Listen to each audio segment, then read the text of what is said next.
What is the art school that Hitler failed to enter twice? This is Masterpiece of the Day. Thank you for watching Masterpiece of the Day every day. Today's story is about the art school that Hitler failed to enter twice. Historians say that if he had been admitted to this school, the Second World War might not have happened. Hint about the art school. Although Hitler was born in 1889 in the small Austrian town of Braunau am Inn, he later acquired German citizenship in 1932. A famous Austrian painter, Egon Schiele, was a graduate of this school.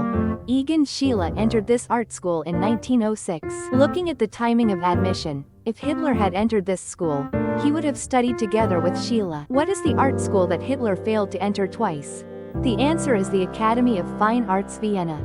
Hitler applied to the Academy of Fine Arts Vienna in 1907 and again in 1908, but he was rejected both times. Some of the paintings Hitler drew during this period still remain. At the age of 18, Hitler was an aspiring artist, painting landscapes and postcards, which he sometimes sold. The reason he failed the entrance exam both times was because he passed the first round, which included drawing still life and architecture, but failed the second round, which required figure drawing. According to the exam evaluation, his figure drawing skills of depiction were insufficient. He drew the head too small, which is why he failed. Hitler described this rejection experience in his autobiography Mein Kampf, saying, "It was as if a lightning bolt had struck from the sky.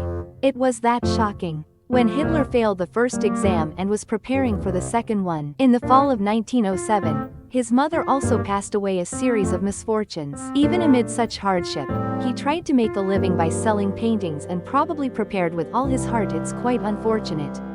During this time of wandering after failing art school, Hitler, then 20 years old, drew a self-portrait that still exists. In this self-portrait, Hitler sits small and timidly on a bridge at 20. He appears as a deeply disappointed young man, much like a modern-day student who studied hard but failed the college entrance exam. Typically, self-portraits depict the figure large and focus on the facial expression. In contrast, in Hitler's self-portrait, the figure is depicted very small, and the bridge in the landscape almost becomes the main subject. This reflects Hitler's psychological instability and low self-esteem at the time. It is believed that the frustration and victim mentality he experienced during this time. Hitler became a soldier, entered politics, and walked the path of a dictator. Today, we looked into the art school that Hitler failed to enter. Tomorrow, we'll explore whether Hitler, having failed twice at art school, had lingering resentment toward art, to the extent that he held an exhibition of art he hated and even burned books. We'll look into that tomorrow. Please subscribe and like.